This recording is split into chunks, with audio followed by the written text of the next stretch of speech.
Bienvenidos a The Deep Dive.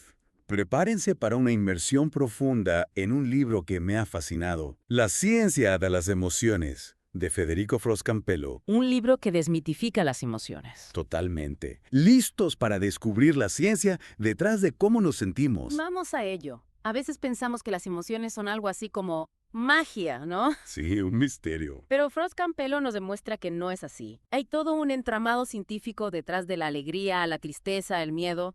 Hay de todo el espectro emocional. Exacto. Y justo eso es lo que me enganchó del libro. ¿Quién no se ha preguntado alguna vez por qué nos reímos de ciertas cosas? O cómo el estrés nos afecta físicamente. Exactamente. ¿O por qué a veces nos sentimos tan mal cuando alguien nos rechaza? Preguntas que todos nos hemos hecho. Es como si el libro nos diera un manual de instrucciones de nuestras propias emociones. Tienes toda la razón, y eso es lo que lo hace tan útil. Porque al entender cómo funcionan las emociones, podemos aprender a gestionarlas mejor. Me encanta esa idea.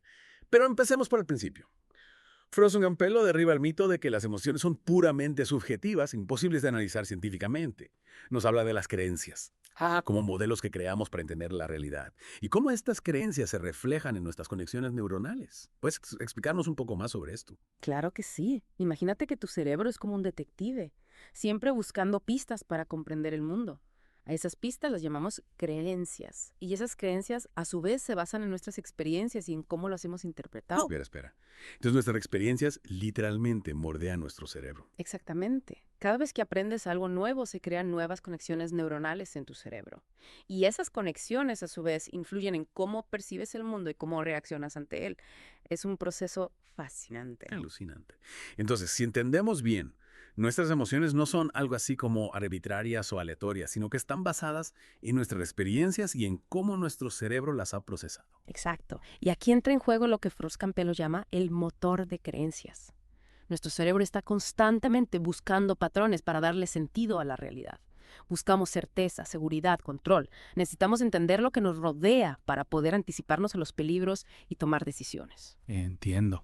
Y a veces esa necesidad de encontrar patrones nos juega malas pasadas, como cuando vemos una sombra y nos asustamos pensando que es una araña, aunque luego resulte ser inofensiva. Exacto. Nuestro cerebro tiende a asumir lo peor, incluso cuando no hay motivos para ello. Y esto tiene una explicación evolutiva. Piensa en nuestros antepasados que vivían rodeados de peligros. Era mejor reaccionar exageradamente ante un posible peligro que ignorarlo y acabar siendo la cena de un depredador. Tiene sentido. Es como si nuestro cerebro aún estuviera programado para sobrevivir en la selva, aunque ahora vivamos en ciudades rodeados de tecnología. Esa es la clave.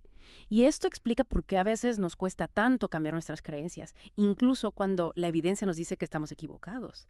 Nuestro cerebro se aferra a los patrones que conoce, incluso cuando ya no son válidos. Entonces, esa terquedad que a veces tenemos podría ser culpa de nuestro motor de creencias.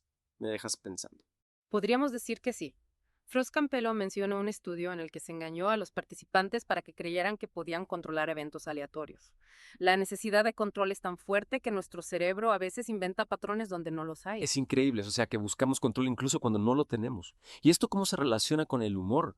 Me ha intrigado mucho ese capítulo del libro. El humor. Una de las funciones más fascinantes de nuestro cerebro. Frost Campello lo conecta con la disonancia cognitiva. Esa incomodidad que sentimos cuando nos enfrentamos a información que contradice nuestras creencias. ¿Y cómo es que esa incomodidad puede acabar en risas? A mí me suele dar más bien por discutir. A mí también. Pero el humor es una forma de liberar esa tensión. Piensa en los chistes.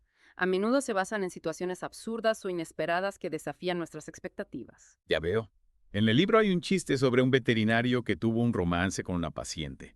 Al principio te quedas como, ¿en serio? Pero luego te ríes porque es tan absurdo. Exactamente. El humor nos permite procesar información contradictoria de forma segura, sin sentirnos amenazados. Es una forma de reconciliarnos con lo inesperado. Es como si el cerebro dijera, vale, esto no tiene sentido, pero vamos a reírnos de ello. Esa es la idea. Nuestro cerebro procesa la emoción antes de comprender completamente el significado. Por eso, a veces nos reímos antes de entender del todo el chiste. Me encanta esta idea de que el humor es una especie de válvula de escape para nuestro cerebro. Es mucho más complejo de lo que parece.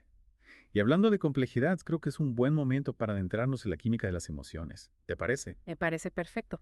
Adentrémonos en el mundo de las hormonas, los neurotransmisores y las respuestas fisiológicas que dan forma a nuestras emociones. Suena intenso, pero estoy seguro de que con tus explicaciones lo entenderemos a la perfección. Adelante, ilumínanos. Prepárate porque vamos a bucear en un mundo fascinante. Frost Campello nos explica cómo funciona el estrés a nivel químico y fisiológico.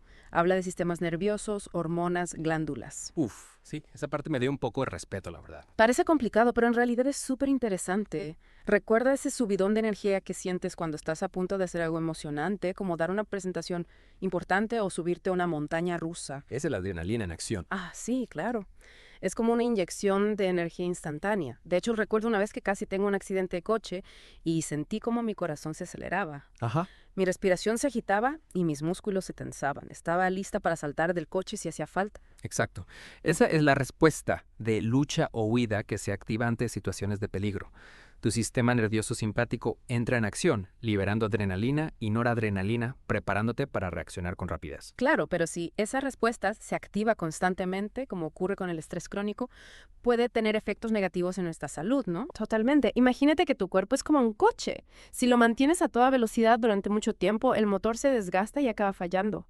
Lo mismo ocurre con nuestro cuerpo. El estrés crónico puede debilitar nuestro sistema inmunológico, Ajá. aumentar el riesgo de enfermedades cardiovasculares y afectar a nuestro estado de ánimo. Es como si viviéramos con el pie en el acelerador todo el tiempo. Normal que acabemos agotados. Y aquí entran en juego las endorfinas. Frost Campello las describe como analgésicos naturales que produce nuestro cuerpo con un efecto similar al de la morfina. Espera. Nuestro cuerpo produce su propia morfina. Lo es. Las endorfinas se liberan en respuesta al estrés, al dolor y también al ejercicio físico. Por eso, después de hacer deporte, nos sentimos tan bien a pesar del esfuerzo. Ahora entiendo por qué la gente se engancha al running. Esas endorfinas deben ser adictivas. Y no solo el deporte. El contacto físico, como los abrazos o los masajes, también puede liberar endorfinas. Claro, de hecho, hablando de hormonas. Frost Campello menciona un estudio fascinante sobre los ratones de campo. Resulta que al manipular los niveles de una hormona llamada oxitocina, Ajá. pudieron cambiar el comportamiento de apareamiento de estos animalitos. Es alucinante. La oxitocina, a menudo llamada la hormona del amor, Sí. juega un papel clave en el apego, la confianza y la sensación de bienestar. De hecho, los ratones de campo que recibieron más oxitocina se volvieron monógamos, mientras que los que recibieron menos se volvieron más promiscuos. O sea que una simple hormona puede influir en cómo nos relacionamos con los demás. Es increíble. Me pregunto si también tendrá algo que ver con el amor romántico en los humanos. Sin duda, la oxitocina juega un papel importante en las relaciones humanas, pero no es la única hormona involucrada. El amor romántico es un fenómeno complejo que involucra una cascada de reacciones químicas y procesos neuronales. Bueno, supongo que el amor no podía ser tan simple como una sola hormona. Sería demasiado fácil. Pero hablando de relaciones, me ha impactado mucho la parte del libro que habla sobre la importancia de las emociones en nuestras interacciones sociales. Sí, Frost Campello desmonta la idea del homo economicus, ese ser racional que solo busca su propio beneficio. La realidad es que somos seres emocionales que buscamos conectar con los demás, cooperar y construir relaciones significativas. Y eso se ve claramente en los experimentos que describe, Sí, como el juego del ultimátum y el juego del dictador.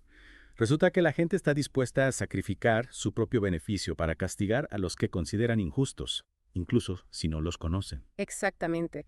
Nuestro sentido de la justicia y la reciprocidad influyen en nuestras decisiones, incluso en situaciones económicas. No somos tan egoístas como algunos creen. Es reconfortante saberlo. Pero también me llamó la atención el poder del rechazo social. Frost Campello describe un experimento en el que se escanearon los cerebros de personas que estaban siendo excluidas de un juego. Y adivina qué, se activaron las mismas áreas del cerebro que se activan con el dolor físico. Es un hallazgo sorprendente. Nos muestra que el dolor social es real y que nuestro cerebro lo procesa de forma similar al dolor físico. No es solo una cuestión de sentimientos. Claro, por eso el rechazo social nos duele tanto. Es una experiencia que compartimos con otras especies. Frost Campello menciona estudios con primates que muestran comportamientos similares ante la exclusión social. Exacto. La necesidad de pertenencia es fundamental para nuestra supervivencia. Desde un punto de vista evolutivo, ser parte de un grupo nos protegía de los peligros y nos permitía acceder a recursos. Es como si estuviéramos programados para conectar con los demás. Y cuando esa conexión se rompe, sentimos dolor. Esa es la clave. Y este dolor puede tener consecuencias en nuestra salud mental y física. El aislamiento social se asocia con la depresión, la ansiedad e incluso con un mayor riesgo de enfermedades cardiovasculares. Es increíble cómo las emociones pueden tener un impacto tan profundo en nuestro bienestar. Pero antes de que nos pongamos melancólicos, creo que es un buen momento para hablar sobre la infancia y cómo nuestras experiencias tempranas moldean nuestra vida emocional. Me parece perfecto. Adentrémonos en el fascinante mundo del desarrollo emocional. La verdad es que cuando llegué a la parte del libro que habla sobre la infancia, me quedé pensando un buen rato. Nunca había pensado tanto en cómo mis experiencias de pequeña me siguen afectando hoy en día. Es que es fundamental. Frost Campello nos recuerda que las primeras experiencias, sobre todo en la infancia, tienen un impacto enorme en nuestra vida emocional. Y menciona los famosos experimentos de Harry Harlow con monos. ¿Los recuerdas? Claro. Esos experimentos, aunque fueron muy controvertidos, demostraron lo importante que es el contacto físico y el afecto para un desarrollo saludable. Los monitos preferían pasar tiempo con una madre de peluche que les daba calorcito, aunque no les daba de comer, que con una de alambre que sí tenía comida. Exacto. Y los monitos que crecieron sin ese contacto físico desarrollaron problemas emocionales y sociales.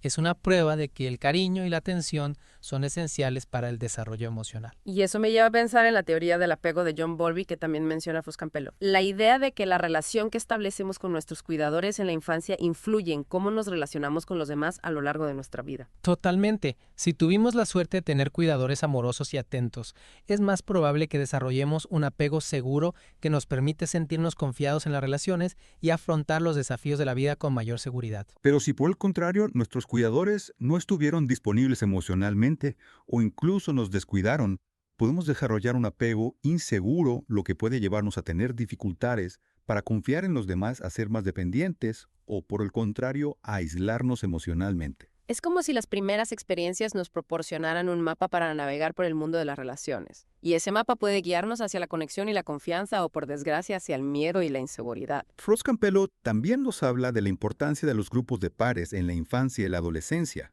y cómo la comparación social influye en la formación de nuestra personalidad.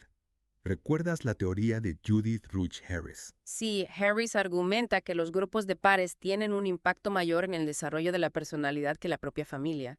Los niños y adolescentes buscan su lugar en el grupo, se comparan con los demás y buscan destacar en algunos aspectos. Es como si estuviéramos constantemente evaluándonos en relación con los demás, ¿verdad? Queremos encajar, pero también queremos ser especiales, únicos. Exacto. Y este juego de comparación social puede ser positivo ya que nos impulsa a mejorar y a desarrollar nuestras habilidades, pero también puede tener su lado negativo si nos lleva a sentirnos inferiores o inadecuados. La verdad es que la ciencia de las emociones me ha dado mucho que pensar sobre mi propia vida y mis relaciones. Pero para terminar con una nota positiva, me ha encantado la parte del libro que habla sobre la esperanza y la inteligencia emocional. Sí, Frost Campello nos recuerda que aunque nuestras experiencias pasadas pueden influir en nosotros, no estamos condenados a repetir patrones negativos. Podemos aprender a gestionar nuestras emociones de forma más saludable, desarrollar nuestra inteligencia emocional y cultivar la esperanza. Hablando de esperanza, Frost Campello nos deja con una pregunta que me ha parecido muy inspiradora. ¿Podemos aprender a incluir las emociones en la educación, enseñando a los niños desde temprana edad a manejar sus sentimientos e interactuar con otros de manera más efectiva? Es una pregunta clave. Si aprendemos a entender y gestionar nuestras emociones desde pequeños, tendremos más herramientas para construir relaciones más sanas, tomar mejores decisiones y vivir una vida más plena. Totalmente de acuerdo. Ha sido un viaje fascinante a través de la ciencia de las emociones. Y para todos aquellos que quieran seguir explorando este tema tan apasionante, le recomendamos encarecidamente leer La ciencia de las emociones de Federico Frost Campello. No se arrepentirán. Y no olviden suscribirse al canal para no perderse ninguno de nuestros Deep Dives. Hasta la próxima. Y déjenos un comentario sobre qué les ha parecido este Deep Dives y qué otros libros les gustaría que analicemos en el futuro. Nos encanta leer sus comentarios.